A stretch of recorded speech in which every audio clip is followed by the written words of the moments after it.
What's up, everybody? This is Jesse from Mullen the Maker. Today on the podcast, we have Keith Johnson from KJ Sawdust. Keith makes an amazing amount of content on Instagram. If you don't follow him already, make sure you go do that. And it is a really good podcast. Unfortunately, I wasn't able to make it, but JP and Brandon have a really cool conversation with Keith.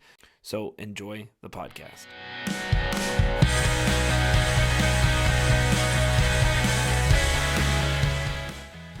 Just got done eating the ribs that I made. They were delicious. Yeah. How did they come out? Good. Made two different kinds. Two different sauces. What did you do different? I just used a different, like with one I used that blackened rub, and then the other one I used just salt and pepper and a little bit of garlic powder, and then used two different sauces. I used Stubbs sweet and something, and then the other one was just that Sweet Baby Ray's hickory something. I think that's my favorite. The Sweet Baby Ray's one. But I have to admit, I'm a little embarrassed to say this is my first gun-toting, meat-smoking podcast that I've been on. But so I'm not going to have much to add. But Sweet Baby Ray's has always been a favorite of mine. Yeah, for it's sure. pretty good. That's what we used to use. And then I was just at the store and I saw that Stubbs and everybody's raving about it, so I grabbed some. And it's probably one of my favorites I've eaten. It's pretty good. I think it's like it's good stuff. Yeah, it's sweet something. I can't remember. Sweet heat, maybe. I don't know. One of those, but they were good. And I got if you find yourself in that aisle and you're staring at the the whole display of 1,000 different sauces, you can't go wrong with Sweet Baby Ray's. I mean, it's solid. It's good. Mm-hmm. I actually just got introduced to their hot sauce, the Sweet Baby Ray's hot sauce, and it's really good. I didn't know they had any. I didn't either. Just saw their I was at a Greek restaurant the other day, and they had it, and it was excellent. It's random. Yeah, it's Southern barbecue sauce. Right? Yeah. They're out of Tzatziki sauce, or however you say that. So yeah, Sweet Baby Ray's. I know. What about that bone-sucking sauce? I've seen that. That seems to be pretty popular. Oh, yeah. I never heard of it. Sounds a little intimidating. I'm a noob. I'm just getting into this. I don't know what I'm doing. Sound like you do. My favorite sauce is Tennessee red sauce mixed with Tennessee blues hog. So it's a vinegar base and a molasses based mixed together, one part for one part, and it is excellent. It's the best barbecue sauce ever. I use it on everything. So if you ever they don't have to order it a lot of times because they don't sell it a lot of different places, but that Blues Hawk stuff is amazing. Nice. I'll have to check it out. So Keith, you don't regularly partake in the smoking of meats? I love barbecue. However, like when we used to live in our old house up until 2 years ago, I grilled out probably 3 or 4 nights a week. But now that we live kind of in a townhouse, there's actually a gas hookup on our patio. I could hook everything up, but I don't know. It's a small little patio, and having a grill right next to vinyl siding, and I don't know, it just kind of makes me nervous. So I don't do it anymore. So I do miss that flavor. I'll tell you that. I never had a smoker like you boys, but even just that, throwing up burgers or steak on the grill, I do miss that flavor. Normally, I kind of cook everything on the skillet or in the air fryer. If I don't know if that's blasphemy for you guys, but I do love the air fryer. My girlfriend keeps talking about wanting to get one. She bought an Instapot, and she's used it like 3 times. And she's like, "I'll use this all the time," and it's like tends to be like more of a pain or trying to figure out how to use it. And then she's like, "I want to get an air fryer." I'm like, "That'd be cool." Yeah, we use it every night for one thing or another, whether it's vegetables, meat, or tonight there was potatoes in there. I mean, it cooks so fast and evenly. Nice. So I think it's a good deal. It's a good buy. It's only like $100 or something. Not too bad. Yeah. I dig. We have one. I like it a lot. I actually used it the other night. I use it all the time for like the thin chicken strips, like chicken breast strips or whatever. My kids love those, so I throw those in some Italian dressing for a little while, and then throw them in that air fryer, and they'll eat them up. And man, you can't talk. I mean, it's as easy as could be. I mean, my 11-year-old daughter could just about do it herself. So Nice. It's all about like every time I cook something in there, I'm like, I need to write down what the time and temperature was on that, because otherwise I go to Google every time, like, what was grilled chicken for, what was it, 10 minutes for 380 or what? Like, I always forget. If all else fails, 400 for 10 minutes, and then that's a good start for pretty much everything you put in there. Nice. I actually tried a big rack. Well, you can't put that big because it's tall, but a rack of ribs in there. And it came out really good, like super crispy. That fat kind of caramelizes, and with a little bit of barbecue sauce on there, it got a nice little crispy crunch on the outside. So it can be done. That's awesome. That's not a fun one to clean up though, because non-stick my ass. That stuff, just sugar when it caramelizes will stick to anything. I made the mistake of finishing off the burgers that I had on the smoker, and they weren't done, and it was time to eat. So I finished them off in the cast iron skillet, and they had cheese on them already, and they have one of those grated ones. Oh my gosh! So it's still stuck to the pan. Oh yeah, basically. Yeah, I spent like an hour cleaning it off. It was ridiculous. How do you even clean those things? I don't want this to be a dishwashing show, but how do you know. even clean those things? Jesse's the cast iron master. The cast iron. So the best way to clean cast irons, you got it on the stove when it's still hot, is I throw a cup or two of kosher salt in it, and then about a cup or two of water, and use that to kind of use my tongs or a spatula and rub that around. That salt kind of uses like as an abrasive. Breaks up all that stuff, gets all the grease and stuff off the bottom. Then I pour them out in the sink and just wipe them out. If they get real bad, you can use some steel wool and clean it out real good, but don't ever use soap. Don't ever throw them in the dishwasher. Just clean them right there and throw them right back on the shelf. What about a pressure washer? You could use one of those. Got to get one of those dirt busting, like spinning heads for them. Yeah. Anything, because once you get something baked on in there, I'm like, should I really? How much effort do I need to put in this, or is it just quote unquote seasoning the pan if I leave it in there? Exactly. You're like, how much are these new? Yeah, I know. Is this worth the time, or just buy a new one? Is it by the pound? Because those things are like 10 pounds each. So. Oh, I know, they're crazy. Well, so for those who don't know, we have Keith Johnson with us, with better known as KJ Sawdust on Instagram, also on YouTube. Keith is known, I guess, in the small circles that I run around in Instagram and stuff, as the Walnut King. Absolutely just insane and amazing projects with Walnut, Keith. I appreciate you being on with us today. Oh, it's a pleasure. Thank you. Yeah, originator of the shop shout out, or wait, what is it? Sunday shop shirt shout out. Or whatever day. Close. Yeah. It originated on Sundays, right? Or Saturdays? Well, it was Saturdays and Sundays. Yeah, that was when I used to only be in the shop, but now it's pretty much full time. So I can't do that every day anymore. I've kind of gone through all my shirts several times. So yeah. Well, you're going back to school, so. Yeah, I am.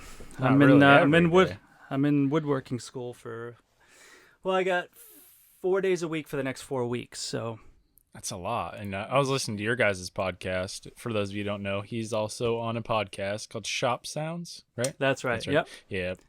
With Nick Key and Jason Hibbs, Bourbon. Right. Yep. You got it. It's a good one. You guys need to go listen to that as well. I heard it's like a couple hours from your house or something. Yeah, so it's in Connecticut. It's like a 2.5 hour drive. So like tomorrow morning, I got to leave at 5 to head up there to be. So I'll just pull an all-nighter probably. Throw on a pot of coffee at 3 a.m. and get ready for the drive. So class starts at 8:30. Yeah, so it's 8:30 to 4:30, 4 days a week for the next 4 weeks. So we did 3 days last week. Just kind of a little bit of review, and then we started cutting, some hand tool stuff, which is primarily, our instructors, like the term hybrid woodworking or blended woodworking he's like, oh, you mean woodworking? So it's kind of refreshing. So he's definitely a blend of both. But good. We're definitely starting with more hand tools, which is what I am taking these classes for. Listen, I don't foresee myself hand cutting a dovetail in many projects, but that, the skills you learn with that, muscle memory and cutting to a line and all those things are applicable to a lot of other processes and joinery in woodworking. So we're not going to be building a project per se. But we're, even though we're going to be building like a little side table with a dovetail drawer with a solid bottom and tapered legs and a haunch tenon aprons and a top. But all those things are going to be made of different materials, like whatever's lying around. So the top may be cherry, the legs may be walnut, the drawer may be poplar, whatever. And he does it that way so you're not obsessing over it. So, you can make a mistake and it won't matter, or you can drop it or bang into it and it doesn't matter. So Makes sense. my goal is to just steal everybody's walnut and make it all out of walnut, but I don't or bring my own. Yeah. You make it look like one of those competition like cooking shows or like Forge and Fire, where he's running after the stock. They're like, it's not a race. You're like, not to you. Yeah, I need the walnut.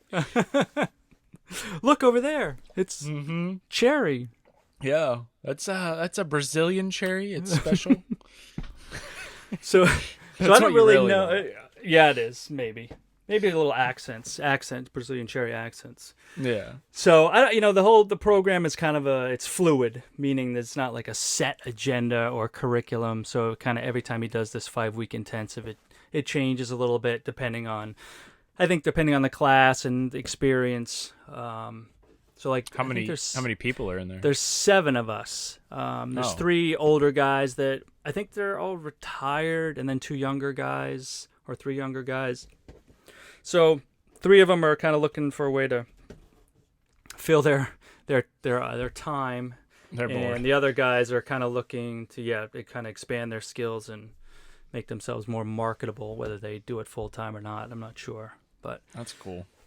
yeah, so it's been fun so far. Definitely. I mean, I've never taken a hands-on class before. I've taken a couple classes, like with Mike Pekovich from Fine Woodworking, but where he's just doing demonstrations. So never where I'm sitting there with a tool in my hand and the instructor saying, do it this way or that way. So it's extremely valuable. I mean, you can, in a matter of minutes, you could be, you can watch a YouTube video, you can watch a demonstration, and you go home and you just can't replicate it. You can't get it right because you're doing just the smallest thing wrong. And this guy will stand behind you for 2 seconds and be like, you're cutting to the left because you're standing too close. You're cutting to the right because you're standing too far away. So super valuable information and experience having someone, as scary as it is, or humbling as it is to have someone evaluate you. Yeah. That's really the only way that you're going to kind of grow and learn. So it's been good so far.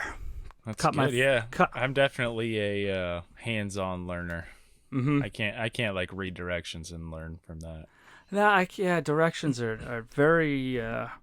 It sounds great. And they're like, oh, I can do that, and then like 2 seconds later, you're like, what the? I'm done. Yeah, it's over. Pretty much. Same thing with assembly instructions, but yeah, I was never good with plans. I don't know of a single place around my area that would offer something like that. That's pretty amazing. Really? There's no like trade schools or anything? Sometimes those guys have, or even is there a Woodcraft or a Rockler near you? There is a Woodcraft. I think they may do some stuff like that. This is actually in the back of a Woodcraft. The two entities are separate, but I think some of those Woodcrafts are like little day workshops and may not be hands-on, but some of them may, because the Woodcraft where I used to live in Connecticut, they had full-on classes and projects. You go in and a week-long class or a weekend-long class where you build a table or a stool or something. So I would definitely check that out. Yeah, that's cool. I've only been to the Woodcraft once. That's the only time I've ever been to a Woodcraft, because it's 45, 50 minutes from my house, so it's not super convenient to me. But I did notice the wood shop in the back, and I was kind of eyeing it a little bit as I was walking by, and it looked pretty neat. But there wasn't really much going on in there at the time. Oh, okay. I've only been to one time, but it's like 2 hours from me.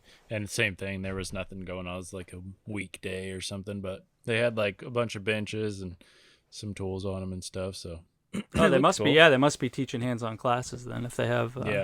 They had that stuff. Because even the one that used to be near me in Connecticut was you could rent out shop time.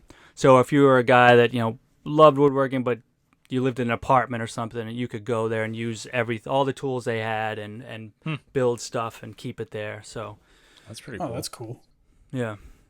Nice. Yeah, I was driving through a city maybe like half hour away from me, and I saw this like big building, and it had a huge banner on it, and it said woodworking classes, and you had a number, and I was so excited. I'm like, oh, I'm gonna go do this, and then I call, and it's like it had been discontinued or whatever. They didn't do it anymore. I was like, come on. But we're gonna leave the sign up until it withers away and fades. It's like, come on. It was a banner too. It couldn't have been there that long. It didn't look like it was like bad or anything, but must not have got enough people to join or something. But this was a long time before COVID too, and it still was. Oh yeah. Yeah. So I got a quick funny story for you, Keith. So Brandon has always kind of been my compass on good podcasts. He's turned me on to several of them over the years, but he was telling me about all the different woodworking podcasts, and y'all's was one of them.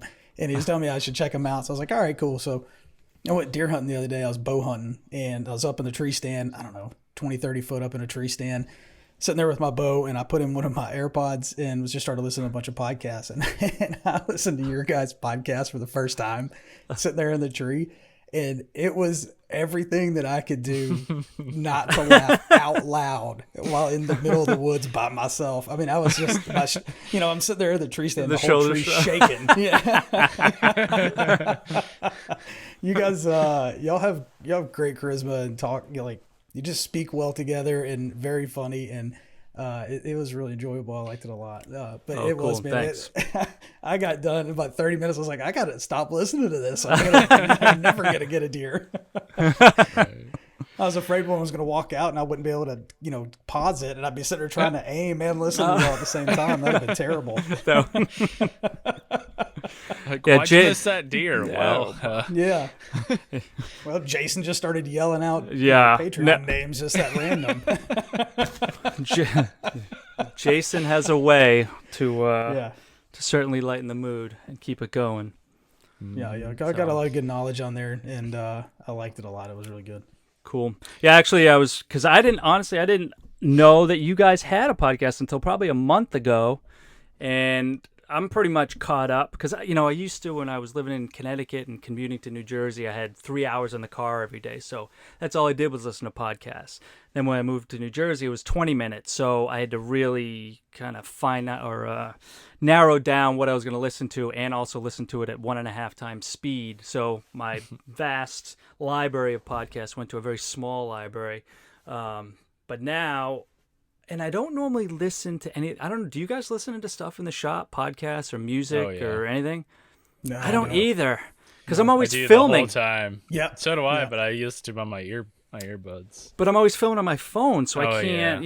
That's a problem. You can't listen to anything. And I find I don't know. Some days I like something, but other days I just kind of focus on my own brain moving, I guess. But I probably should do that. I might make less mistakes. No, believe me, you won't. It doesn't matter. They're there for the taking, whether you're being distracted or not. Yeah. I'm usually talking too mumuch when I'm in the shop, whether it's cussing myself or like talking to the camera. I'm usually saying something at some point, so I don't listen too much. Yeah. I throw my I got the new the noise canceling AirPods or whatever, the Pros. And those things are amazing, but I wear those in the shop quite a bit just because I can switch them from noise canceling to transparent, so it's you can hear yourself talk even with them in, and then you can just switch them over to noise canceling when you turn on the saws or whatever, which is kind of nice. Oh wow, That's cool. Yeah. I was like, I'm gonna get some of those, and I saw the price, and I was like, I don't need those that bad. Man, I thought the same thing, but I literally use them every day. I mean, I use these as much as I use my phone. Like, they're the most used electronic thing that I have, and I love them. But they're well worth it. See, my problem is my ear canals are. Any kind of little earbud like that, they fall right out instantly. That's what I was thinking. I was like, I'll end up like splurging getting them, and then they won't stay in my ears or something stupid. Yeah, like the ISO tunes, I can't wear those. Even with the different size little whatever adapters and nubs they have, it just won't stay in. So yeah, the ones I use are like they have like an over the ear holder thing. Mm-hmm. Those I guess that would work. That gets a little uncomfortable too for me. Yeah. I don't So know. Yeah, Keith, some- even moving into YouTube, do you still just use your phone now? Yes, That's everything awesome. is my phone. It's crazy. Like I keep when I see like guys like Blake Weber. I don't know if you guys saw his most recent YouTube video with the his display cabinet that he built. If you guys haven't seen that, I highly recommend going to check that video. It's a 30-minute long video, but you'd never know it. It's like a Netflix documentary. It is so well shot and documented. It's unbelievable. So I see videos like that. I'm like, oh, I would love my videos to have that cinematic look. And then I look at the price of a camera, and then I look at the learning curve, and then I look at my iPhone, and I just keep going with my iPhone. Yeah. I don't blame you. It's Ju- the smartest thing you've ever done. Right. So- I was gonna say, just because you have a camera doesn't mean you can make it look cool. Trust me. Yeah. Yeah. I have Well, a you got- camera, and I still take my thumbnail pictures with my phone. So Okay. there's that. So you guys Well- both shoot with DSLRs for your Yes. YouTube and everything? Yep. Yeah. Yeah, I didn't start that way, and then I finally got one, and then I had to, message Nick Key for 6 months Yeah. to figure out how to use it. Same. I keep telling Nick every time I talk to him, I'm like, I'm just gonna start randomly sending you some money on PayPal or something Right. because You have consultation fees. oh man, he's always having to help me. It's just awful. Everything that I pick up all of this is new. So I get a new camera, and it's a whole new hobby having to learn it. And you get Yeah. editing software, and it's a whole new hobby trying to learn it. And man, it is a lot. Every day is something new and different.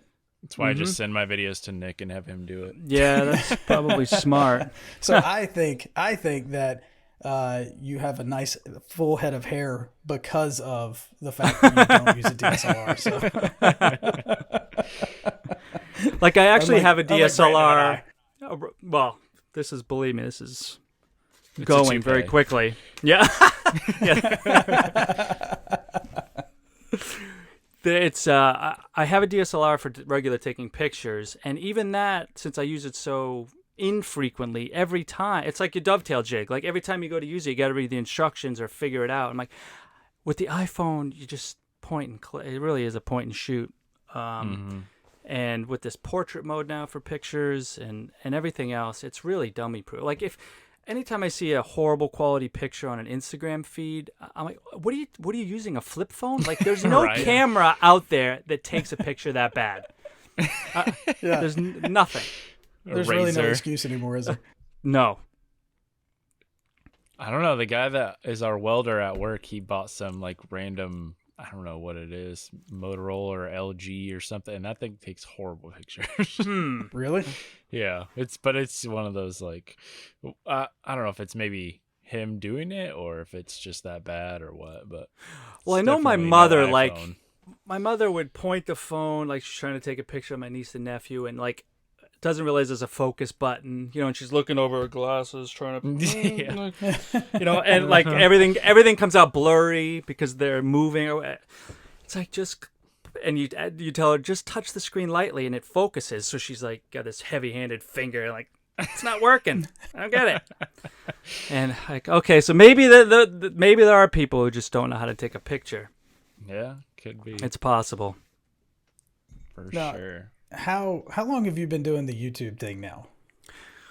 Well, I started, I guess, almost 2.5 years ago, and then I took 2 years off. Like I posted 2 videos, and they did okay then. But then that's when I kind of found Instagram, and I put all my focus and attention into Instagram.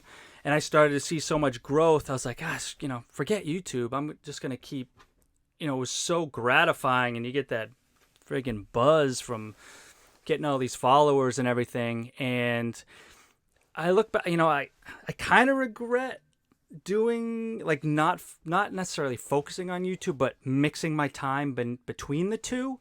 But on the other hand, I kind of learned a lot on Instagram about filming and what style I kind of liked. And now I started posting on YouTube again in February, and I've seen, decent growth over the last, 6 or 7 months. and starting to make money with ad revenue, I'm like, you may have wasted the last 2 years on Instagram because. Yeah. But I say that. However, I have created some great relationships with people. You guys, for example, and also some sponsors, and the money not so much, but those relationships eventually will lead to something like that. Because now I can reach out to those guys and say, hey, I have a YouTube channel with this many followers. You want to sponsor a video? And I've, like you guys, I've gotten a lot of free stuff over the years. And so I would have never got that by just kind of sitting on the sideline. So,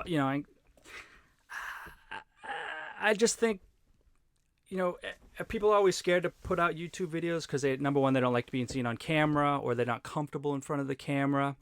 You don't have to be in front of the camera. I mean, you can have a very successful career on there by just posting videos and kind of up close shots and just building something cool or making it interesting. Or if you don't want a voiceover, there's plenty of channels that don't do voiceovers too. You can use Nick on my hates voiceovers. I know. He's always like, God, I hate voiceovers. We were talking because when I first started doing voiceovers on my first 2 videos in the spring, I would write out a whole script. And I found that I got so married to that script when I was reading it that it just sounded unnatural, and I was going back and re-editing and lengthening parts of my video to fit the words that I wanted to say. I was like, and I'm not even kidding when I say this, when I posted my first one after my sabbatical, I was like, that's the last one I'm ever I spent 80 hours editing and doing the voiceover on that video. I was like, there's no way that this is I can't continue with this. And from there on out, I just started winging it. So every one of my voiceovers now is just off the cuff. And Bourbon Moth, he does that the same thing. It's just, it comes over a little more natural. Sometimes you have to, just like when you're doing your Instagram stories, you're like, frig, I screwed that up. Let me do it again. Every time? Yeah. Yes, every time. So I do the same thing, with the YouTube. I just stop for a second, go back and re-record it. Yeah. And that's the beauty. Started out doing that, but it was like, it seemed like it took me way longer to do that. And so now I write a script and just try to kind of glance at it and just read it. And if I don't get every word, then it seems more natural, and I just kind of go with the flow. But I do find that I need that script, or I just get lost and don't remember what I'm going to talk about. Yeah, it might help, like even just an outline or something. Yeah. I kind of use just a bullet point. That way it keeps me on track and kind of flowing through it. But same way as you, when I started to really type it out and try to read it, because as soon as I hit the record button, I can't speak. Anybody who listens to this podcast, they know that. It's terrible. My mouth can't keep up with my mind, or my mind can't keep up with my mouth. I don't know which one it is, but it don't work. I tend to be focused on what I'm saying at the time, and then I get done and I'm celebrating in my head that I finished it, and I don't know what to say next. I'm like, yeah, nailed that. Oh, yeah. I'm supposed to still be talking right now. The video's still going. Yeah. Well, I think that's awesome because I've always admired you with just using the cell phone thing. I always thought that was really cool, and just since February, being real serious about YouTube. I mean, dude. What are you at over? You got to be over 75,000 subscribers by now. Yeah, I think I hit 81 today. Well, just like I was jealous of your Instagram growth, I'm now jealous of your YouTube growth. As well, don't be too jealous, and I'm going to tell you why. I'll peel back the curtain here because he bought followers. I got. Can you do that on YouTube? I don't know. Don't stop people from accusing. But I'm going to Google it when I'm done. I've had a couple videos go viral. I have 2 over 1 million. And, I think Jason Bent said it on when he was a guest that sometimes that's a bad thing because you get a lot of viewers and subscribers that you don't want. And as weird as that sounds, that's the case because a lot of my views and I don't know about my subscribers, honestly, but my views come from third world countries like Indonesia and South America, and they pay shit for ad revenue. Yeah, so on a video, I have 1.8 million views. I bet it makes less money than someone who has 30,000 views in countries that pay a lot, like the U.S., Australia, Canada, Germany. So I that's never looked into that on YouTube. Oh yeah, it's very frustrating because I'm like, oh my god, I should be making so much more money, and Yeah. I don't know how to swing that. I don't know how to swing your demographics, saying, hey, YouTube, stop pushing my content to these countries because I don't want them to watch Please not do that. I'd rather have less views, thanks. Yeah, because when you go to potential sponsors and they look, oh, your audience is only 20% US and you have 100,000 subscribers, that doesn't really help us too much. I'd rather give it to this guy who's got 80% and only 20,000 subscribers. Yeah, I've definitely ran into that on Instagram for sure. Yeah, we all do. We're all big in Tehran. I mean, I don't know what it is. Definitely my top one. It's so true. I was going to say that Brandon and I both are kind of going through those pains right now on Instagram because we had several things just go absolutely viral there for a little while, and you get just an incredible onset of subscribers. Of followers on Instagram. Yeah. And then not only do you realize that it doesn't matter because only 10% of them see your content anyway, but also it's like they're not people very invested in. They just clicked at that one-time button. And they don't engage. At all. Like, no. Right. People are blown away when they come to my posts and they're like, you have 105,000 followers, but you only got 2 comments. I'm like, yeah, I know. Welcome to my life. Like, that post reached 120,000 accounts and 95% of them were not following me. Exactly. Yeah. And then I start getting people like indirectly like hinting that I bought my followers. I'm like, no, definitely didn't do that. Oh my God. They're all just here because I posted an epoxy video 2 years ago. I spent all my money on tools, so I don't care about buying followers. Right. Well, I think I think the golden age of Instagram for us in our space is just kind of over. I mean, for up until like 6 months ago and like the year and a half preceding that, maybe even 2.5 years, it was booming for everyone. I think the community was much tighter. Like everybody was commenting on everybody's videos because we were seeing them, and and now it's like I start scrolling. I'm like I don't even. And you're right. Like I get very few. A lot of the comments I get are from people that I don't interact with normally or aren't my friends or my normal followers. Are just people giving me roses and thumbs up and right. It's like it's just painful. Like big deal if you get 100,000 views, but who cares if I'm sure you guys will get the same thing. A lot of your friends like I don't know what I don't see your posts anymore. The the algorithm. Yeah. And so it's frustrating, and so that's why I've been at 210,000 followers for 6 months. Like I haven't changed a lick. I go up, I go down, That's and I just don't really too. Just don't post anything. And I don't know, because it's like when you do, then you got to deal with weird comments, and it's like I just don't have the patience and the time. I'd rather spend it editing. Because when you post, you gotta babysit the thing for an hour in the comments, right? And I'd rather just be editing. Also, I'm trying to keep up, but it's just not. Like you say, it wasn't putting it out. It wasn't like getting any sort of returns. But recently, I did start doing the reels. And they are getting a lot of views, but there's no analytics on them yet. So it's like, okay, what's the conversion rate? You can't use that for I mean, a lot of people aren't trying to go after sponsors, but if you are, then there's no way to. You'd be like, it's got this many views, but who knows how long they watched it or if they clicked on anything or say, there's nothing yet on that. But they're definitely pushing those because it's basically their version of TikTok. But that's also the problem with that I've always dealt with sponsored videos on Instagram. The second you put hashtag ad or hashtag sponsored, it just gets squashed. Or even worse, put the word YouTube anywhere. Oh yeah. Oh, yeah. Oh, you know what? That's a good point. Yeah, your post is done at that point. I've been purposely not doing that. So if I post a video on YouTube and I want to put it on Instagram, and I just be like, new video is up or not. I used to say new YouTube video, go check out the channel. Now I'm just like new video. Just trying to get around that. I don't know if it works or not, but if they would let you freaking monetize, it really wouldn't. You can even monetize on TikTok now, and I'm not quite sure how it's working, but I'm making I make 27 cents a day. Right? Yeah, exactly. But I haven't posted anything either because like I just stopped posting there too because it wasn't getting me anywhere. I actually did worked with a couple sponsors over there. Like they would here's $200, just create a video using our song. So I would just repurpose an old video and put the song to it, and $200 like in 30 seconds. Nice. But that kind of went away a little bit. And then I heard about this TikTok Creator Fund, which I don't really know what that means, but. Right. It's like AdSense, I think, for TikTok, basically. Okay. So if are they showing ads in your video or in between? That's what I can't figure out. Okay.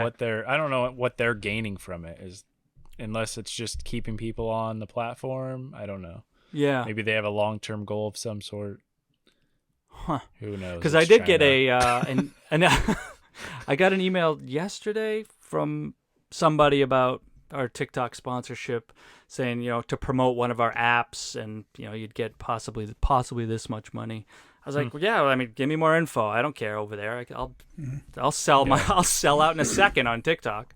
Yeah, I know TikTok is right. I know TikTok is like actually paying people to make educational content. Like I know Brad. It seems like Brad has a deal with them because he's doing that. And he puts TikTok partner in his thing, and I know there's a couple other people doing it.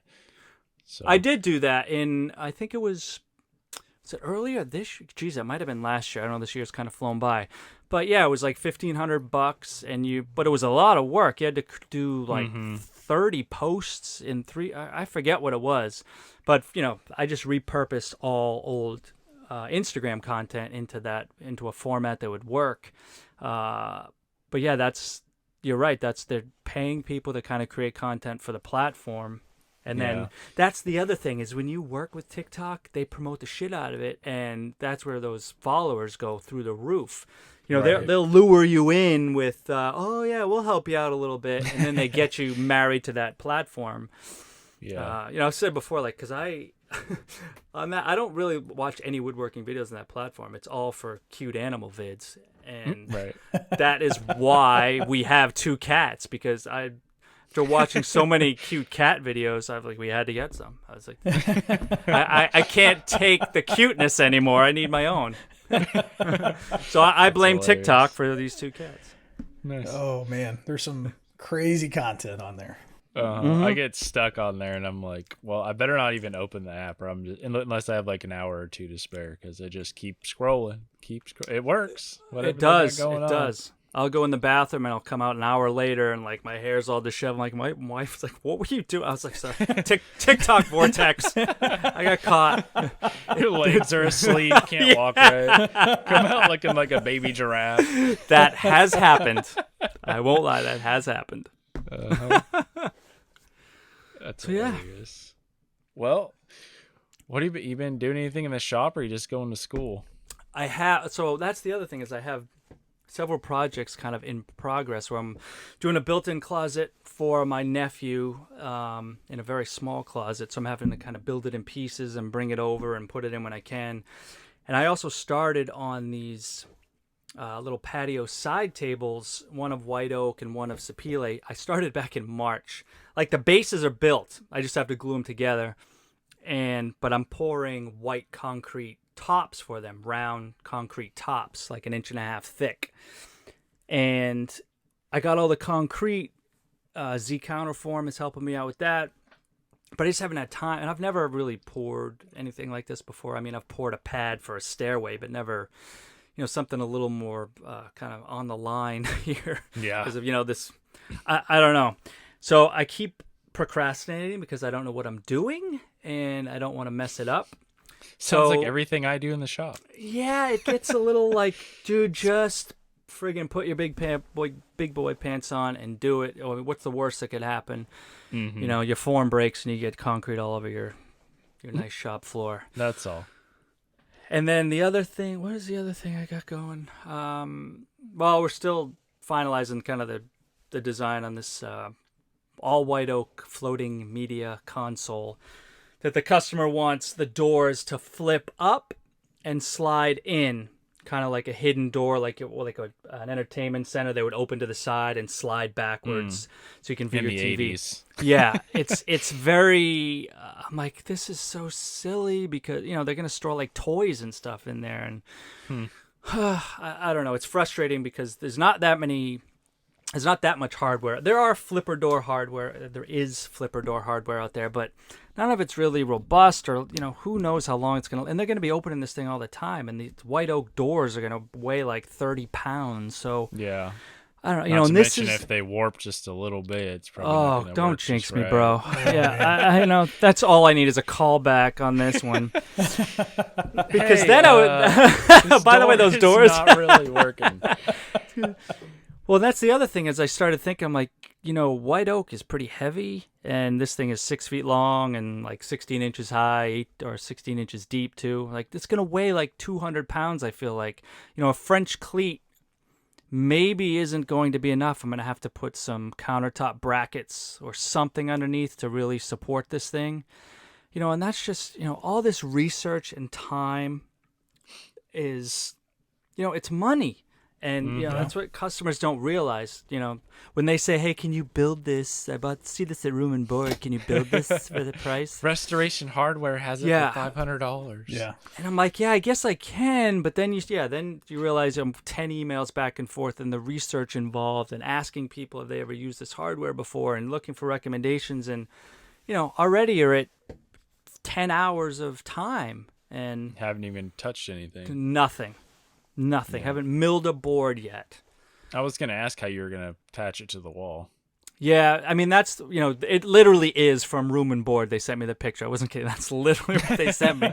And when you buy it, that it is a French cleat system. So I will do that, but I think that, like, if you guys ever use those counter brackets it's basically just an L, but they use them for overhangs on granite countertops that overhang. So Yeah. it's just a little added insurance that, I mean, who knows in time whether this thing's just going to start to sag a little, like start to pull the dry. I don't know. It's all kind of, you don't know. No, they make like hangers for that, but you have to actually cut the drywall out and attach it to the stud. And like I did a floating console like last year, a walnut one. And it was all out of plywood, but that thing ended up being pretty heavy. I ended up doing like 3 separate pieces, so like kind of like cabinetry, and then I just like screwed them together, but you couldn't see it. And my plan was to do a French cleat, which I did, but once I put it on the wall, the top actually was like hanging out a little bit, and I was like, oh, this is stupid. And then the lady was like, well, can't you just screw it to the wall? And I was like, I guess, yeah. It could just be like a nailer with extra French cleat insurance. Yeah, sure. So that's what I ended up doing. I just drove some screws through into the studs, and it's still good as far as I know. Yeah. Well, then you got to worry about the wall being plumb too, and of course, there's no way it's leaning back. It's always leaning forward, Right. Or it's bowed. Yeah. Oh, that too. Yeah. That's, I mean, a 6-foot French cleat. I mean, there's gonna be some, and I don't want to describe this damn 10 thing. feet, 9 or 10 feet long. Holy hell! Yeah, it was ridiculous. Luckily, it was like a super weird house. Actually, the guy that lived there before made it like a, what the hell they call those, like indoor like grow houses where you grow like trees, like an atrium. Is that what it's called? Or Something greenhouse? like Yeah, atrium. That works. It was kind Atrium. of like a greenhouse, but it was just like a barn type house, but it had tons of skylights, and it had literally trees. Like I think it has like 30-foot ceilings, something insane. And so they turned it into a house and sheetrocked everything. So luckily it was pretty good because they had like a high-end contractor come in and do everything. So I got lucky there, but they were like, we're not exactly sure where the studs are, because it was like cinder block walls, I guess, and then they just did like.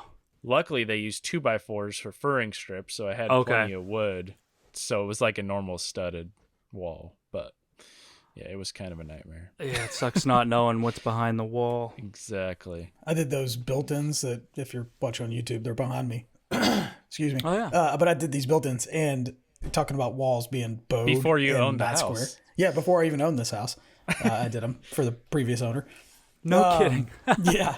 And these walls were so bad that I almost, on at least 2 different occasions, just packed up my tools, took a drive down the road to the builder's place, and beat the hell out of them in the parking lot. It was awful. Like, I was like, how do you leave work like that? And they're newer houses, right? Not like Yeah, super old within houses. 5-6 years old. It's terrible. I mean, Yeah. but they throw these things up in 2 weeks, basically. Oh yeah. Yeah. I mean, we purchased this townhouse new, and it's atrocious. Like the trim carpenters that come through here and put up the moldings and everything, the gaps everywhere, and the they do incremental walkthroughs after you buy a new place because it's in there's an HOA and everything. So, after the first one, I'm like, you missed this, you missed that, and I'm like, I just pointed out one, like an outside miter was you could drive a truck through it. And I was like, that needs to be fixed. And I was like, wait a second. You're not just going to put caulk in there, right? He's like, yeah, that's what we normally do. I'm like, forget it. Don't even bother. Like, caulk is not for, it's for 2 surfaces meeting each other. It's not for the corner joints on molding or adhesive. woodwork. Yeah. Basically. It's like you can't. So it's Did you just strum a guitar, by the way? Did that? I did I not. heard something. I don't know what that was. My cat's in here. I don't know who. I don't know. I thought he like kicked a trash can. I couldn't hear it because I have my headphones on. But yeah, who knows what he did? Yeah. That's So it funny. sounded like somebody strummed a guitar. I was like, I thought somebody had picked up a guitar. So, By the way, to people listening, Mullen is not here. I don't know if you noticed, but he's not feeling well today. nobody So he noticed could me not not join being here. us. You know what? It's funny because I was thinking, I thought of him today because I was driving, and let me see if I can find this picture. I'll show your listeners. I think what is Show what the is possibly listeners. his theme song came on the radio. I don't know if can you guys. The phone's gonna throw Your it background. off. The background. Anyway, it was Taylor Swift "Cardigan." Was the name of that's the amazing. song? Yes. I was like, Jesse, that's you. Hey, That's it was hilarious. straight up a cardigan. I don't care what he says. He's not on here to defend himself, so I'm calling it a cardigan. It was not a sweater. Oh It had like 1.5 buttons on it. my gosh. No, I don't know if it did. It's a It's dinner kind of nice. sweater. It's kind of nice being the youngest Jesse on here right now. Right. How old are you guys? You're in your 30s, aren't you? Yeah. 34. 34. You're 38, Jesse, I think you said last time? Or Yeah, time before? 38. 38. What about you, Keith? 45 this year. Still young. Oh, yeah. I would have I guessed in your 30s, so. Thank you. Thank You you. have more hair Checks than in the both of mail. us. Thank you. Keith, you're talking about living in a townhome. How big is your shop? It is 19 and a half by 17 and a half. That's feet. And with 11-foot ceiling. Everybody's metric, so I don't know. And that's 11-foot ceilings, which, like, my old shop was, I think it was 2 feet smaller, and having this extra 2 feet has made such a difference because now I can walk all the way around my bench / outfeed table where I couldn't before. It was like a peninsula against the wall, and the 11-foot ceilings obviously make it feel much bigger, and since I'm tall, makes a huge difference. And what I always ran into, and I'm sure other people run into it too, with like a smaller garage, is the track for the garage door is very low. I wrecked so many things on that and banged so many things into it. And now with the height of is, I think the track is almost 9 feet tall. Like, it's so high. Like, it's very, believe me, I'll still whack stuff on it, but it's much more difficult to do so. It's made a world of difference. I mean, I would love another 2 feet because also out in the shop is like a little closet that has our mechanical in there, the HVAC and the hot water heater, because we don't have a basement. Yeah. And so that kind of throws a little and also the water softener tank is kind of in the way, but I manage. Make do. Yeah. Nice. Well, Yeah, being when in I a went to townhome, you probably work- don't have to have a lawnmower and stuff like that, though, right? Nothing. I don't even have to have a shovel. That's nice. I do, That's but I don't nice. have. Yeah, yeah. You don't have to. And I would kind of love like a house with a separate shop, but I don't want to mow the lawn. I don't want to rake the leaves. I don't want anything to do with that. And it's really, I think our fees are like $200 a month. That covers. There's like pools over here. It's in a gated community. They do the lawn. They shovel your driveway. They plow the streets. They take your trash, and Worth it. it's so worth it. That's and it's trash really included? Yeah. Wow. My trash alone's like $40 a month. Is it real trash and recycling? I know they get you. Mm-hmm. But it's mostly empty nesters kind of in this development. So we're bringing the average age down a little bit. And there's not many kids, so it's very quiet. And see, when I moved in, I was freaking out because the noise factor that I'm going to be making in there. And it's not like normal tools like a table saw or miter saw. It's that damn dust collector that sounds like a jet engine. Right. And so luckily on one side of the garage is the walkway, the common walkway between the townhouse and I. And on the other one, my wall borders the other person's wall. So they don't hear anything. And like between these townhomes, they're very well insulated or soundproof. The only thing you hear is vibration. Like if someone bangs on the wall, you'll hear it. Like every night I hear our neighbors when they slam their damn bathroom vanity doors closed. I'm like, just get some soft clothes for that. Or something. I'll come install them. Yeah, I will, gladly. You just knock on their door with a handful of Blum hinges. So I was thinking, Merry Christmas. I just need 10 minutes in your house. can you escort me to the bathroom facing my wall, please? But you don't hear any, no ambient kind of noise, so it's great. You can really kind of crank the sound if you need to. But Nice. I've asked them both, like they hear nothing. So I think the only thing you hear is if you're outside, like sound will go through the garage door and travel like through any air pockets that Yeah. there are. But Right. So did you get that dust collector fixed? I did. You had that motor went out of it or something. Yeah, the friggin' motor blew on my Laguna. It was like after a year and a half, and of minimal use, weekend hobby use. It was like Yeah. $1,800 dust collector. I'm like, what the? So, a couple people were like, oh, it's probably just the starter capacitor. And then after going back and forth with Laguna, like, oh, yeah, it's the motor. Or no, wait. They said you're going to have to take it to a local machine shop or motor repair shop first to diagnose it. This thing weighs like 75 pounds, and the dust collector is like 6 feet tall. So to Yeah, we try have to one at lift... work. Oh, all right. So you know Pretty what I'm big. talking about. To Yeah. lift that thing up with the giant impeller underneath it, lift it up and out and over and down the ladder. It was a hairy experience. It took me I should have like time-lapsed it. But I didn't think it was going to be that difficult, but oh boy. So I take it there, and then I gotta, find a motor repair shop, bring it all the way down. They disassemble the I whole wouldn't even thing. know where to look for that. Google. Like, what? Yeah, I just looked up machine or motor repair shop, and like they AC DC motor repair or whatever. Huh. So they took it apart. Yeah, the copper winding was completely barbecued, like Wow. completely black, fried. So like, oh yeah, that's shot. So Laguna sent me a whole new motor, and then trying to manhandle that thing up a ladder and over and drop it.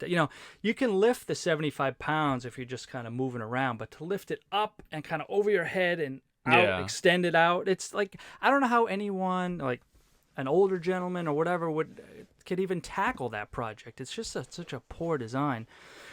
But I literally had like some ratchet straps that I hooked on to my overhead storage, and to pull it up like a transmission hoist to get it up, swinging back and forth.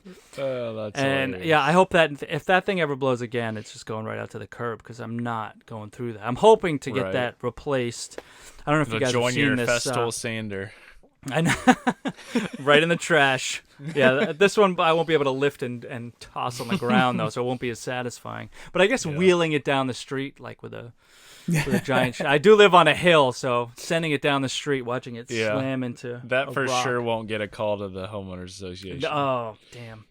I had to. I'm waiting for a call from them because I put on some of those UV protective film over the windows in my garage door because the sun, as it comes through, screws with your lighting on the camera, and it also will mess if you leave any wood open. Like the sunlight that UV will discolor it. So I put up that black UV film. So you look at any townhouse in the neighborhood, you go right down. Everyone, you can see their white little dividers in their windows, and mine is just completely black. Can't see anything. So I am waiting for a call or a fine in the mail. Yeah, that's probably what they'll just straight to the fine. Yeah. We're not gonna even bother. Well, Jesse, you been doing anything in the shop? Yeah. Sorry, excuse me. Yeah, I spent almost the entire day today in the shop, which is very unusual for me these days. Did you actually do anything or just cleaning stuff? No, I actually did stuff. I started making a giant cutting board for the barbecue. Then I'm going to try to incorporate some knife storage in the cutting board itself, which it's it's highly likely it don't work out at all. And I just end up cutting off the part where I try to put knife storage and have a really nice cutting board, but we'll give it a shot. Whatever works. Yeah, so I did that. I got that filmed, and I'm loving the shop, man. Just getting my big riding lawnmower out of there and having all that room and stuff. It's a whole nother experience. Would you build a shed or something to get that stuff out? No, I just bought the house next door and moved next door. Oh, okay. Sorry, I missed that part. Oh, wow. All right. He's like, I need a new shop. I'm just going to buy the house. I'm going to buy the whole neighborhood. I had an opportunity. I bought my next door neighbor's house and moved into it, and then moved my in-laws into my old house, which they don't need the garage, so I got to keep my shop next door. So I was able to take all of my non-shop stuff out and put it in my garage at my house and just leave that completely as a shop. And it's, I can just walk right next door. It's 40 feet away from my house, my front door. And how big is that shop? It's a 2-car garage. I don't know how many. So probably 20 by 20-ish. Yeah, something like a normal that. 2-car. Yep. And it's man, it is so nice. And I rearranged it a little bit and fought with my dust collection, and man, I could not be happier with the way it's set up right now. So I do need a new dust collection though. What size Laguna was that you have? That was the 3 horsepower. Which believe me, it's powerful. Yeah, the P flux or the C flux.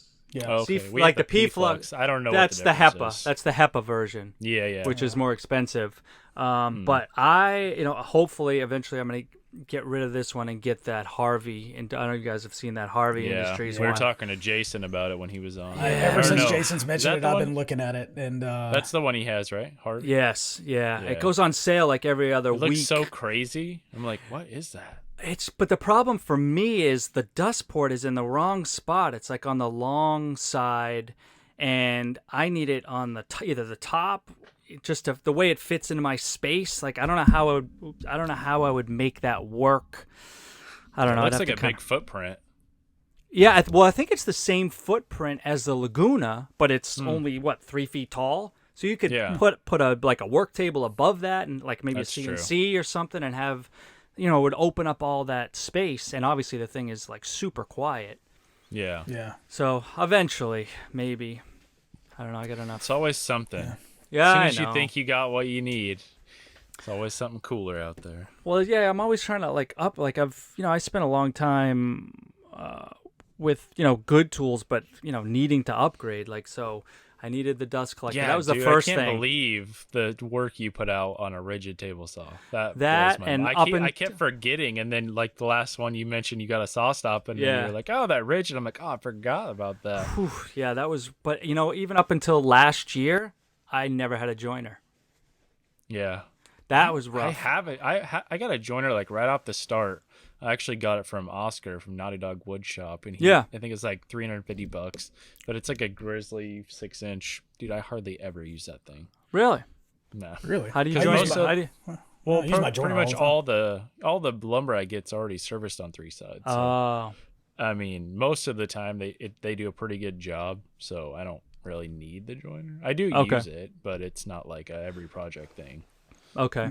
Yeah, I try to deal with all rough because I'm either buying, air dried walnut or so. It's just cheaper. And I hate, like, the retail place I go to, they don't have. Number one, the price is ridiculous. And number two, like, just the selection is, I'd rather just, believe me, it's more work to mill, as you know. But I just feel like I get better, cheaper lumber that way.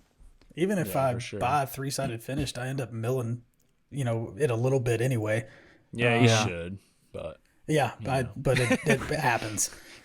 It's never the way I like it, or never good enough, and I end up messing with it. I end up face jointing it or running it through the planer or doing something to it. So I might as well just buy rough stuff and do it myself, which I don't mind it. It's a good process. Yeah, I mean, if Yeah. you have a good source for that stuff, I think it's a valuable thing to know, and to like. What Yeah. sucks, I have that hammer, like Jason Bent does too. He's got the hammer joiner planer combo, and like it's great having a 12-inch joiner, but it doesn't come with the extension bed, so it's a very short bed. Like the extension wings or beds are like $500 more after you spend $4,500 on this freaking machine that they Yeah, can't give you the bed. It's mind-boggling. But the problem with that machine is it has a natural built-in spring joint to the beds. And so for those of you who don't know what a spring joint is, if you were to take 2 pieces of lumber and then like put them edge to edge, and in the middle you kind of like plane out a little bit of a hollow, so there's just a teeny gap there, so that when you glue those together, you really only need 1 clamp in the middle, because your outer ends are touching. You clamp in the middle, and the pressure pulls everything together. Now, who the hell wants that in a machine where you're face joining everything? And unless all you're doing is edge joining tabletops, there is no use for that setting. So I haven't. There is a way you can change it back so it's normal, but I'm just so reluctant because I know I'm going to screw something up, and then I'm going to be like, now what do I do? So I don't know. I've just kind of dealt with it, but it is a pain. Like you take 2 pieces and run them through, and you stick them like to get that nice tight joint where you're like, oh, where's the seam? I don't see the seam. Oh, you see the seam because there's I that see daylight. all my seams. Yeah.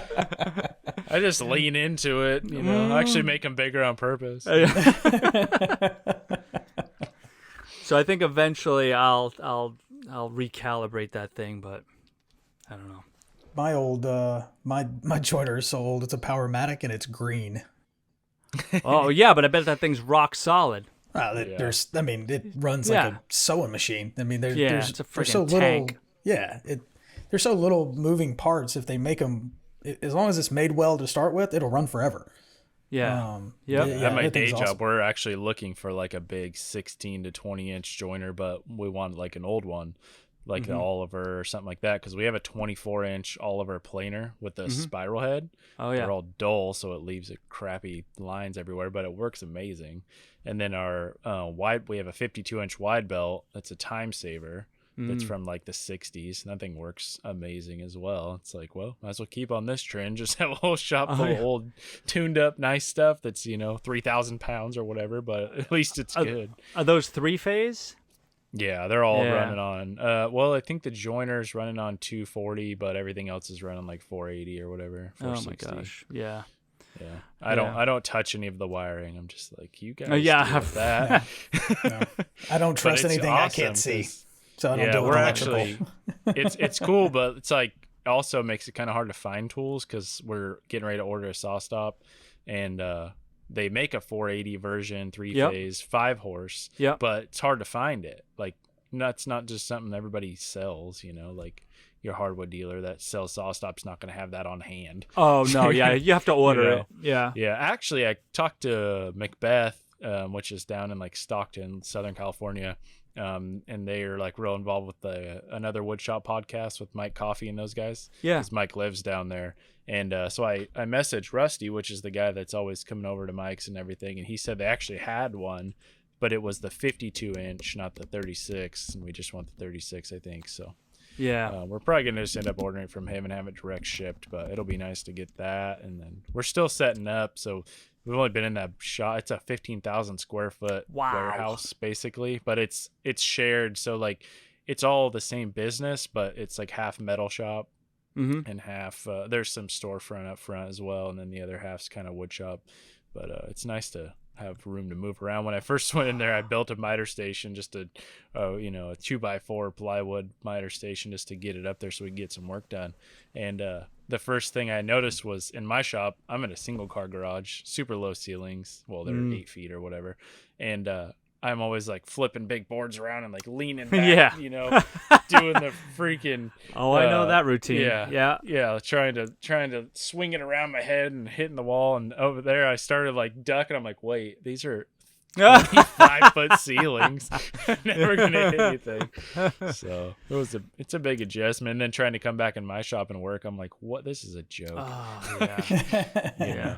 But it's funny though. Like, I have more tools than he does. Like, I'm like, where do you have this? He's like, no. And I'm like, what? How do you not have that? You've been in business as long as I have. Well, yeah, because there's people unlike us who realize that you don't need all these frivolous tools to actually get anything done. We just like tools. That's true. I like tools as much as I do woodworking. Yeah, I'm taking my Merca back and forth because I'm like, I'm not using your rigid crap sander. But he gives me crap back, and he's like, why are you using that junk? Go get that good orange sander. Oh my gosh. Well, Keith, I guess it's all what you're used to. That's right. Yeah. That's right. Keith, I want to be respectful of your time, man. I know you got to be up in like an hour and a half. So, roughly. I know. And I just drank this mug of tea, so I'm going to be up for the next 2.5 hours. So. Well, we're well over an hour now, so I think we'll go ahead and cut it off. Keith, will you give us like a couple seconds? Just let us know where everybody can find you. Kind of plug yourself there. Oh, absolutely. Thanks. Instagram is KJ Sawdust. TikTok is KJ Sawdust. YouTube channel is Keith Johnson Custom Woodworking. But if you search KJ Sawdust, I do have that kind of tag link to my YouTube as well. And I guess, and the Shop Sounds podcast, if you want to go give that a listen. Myself, Nick Key of Key Woodworks, and Jason Hibbs of Bourbon Moth Woodworking. That's our bi-weekly podcast. We just don't have enough material for every week like you guys. I feel like you could pull it off. I think we probably could. It's just our schedules. I don't know. Like, what's weird is like after we record, I'm like, yeah, let's do another one. And like 2 weeks later, I'm like, oh, we got to record another one already. It's like once you get into that groove, like I think it would be easier. But whatever, they're fine with. We'll see how it goes. You're 100% smarter than us, trust me. Right. All right, well, I think we can go ahead and wrap this one up. Brandon, you got anything else? Nope. Just really appreciate you coming on, man. It was thanks for having me. This is fun. Absolutely. We'll have to do it again in the future sometime. Maybe. In the far future. Okay. Maybe a little. I don't really like talking to you guys that much. Yeah, if we got an AM podcast at any time, you'll come on. Hey, now we're talking. Yeah, Saturday morning. Yeah, when I'm fully caffeinated. That's no. Any time, guys. All right. Well, we will see you guys next week. Go build something.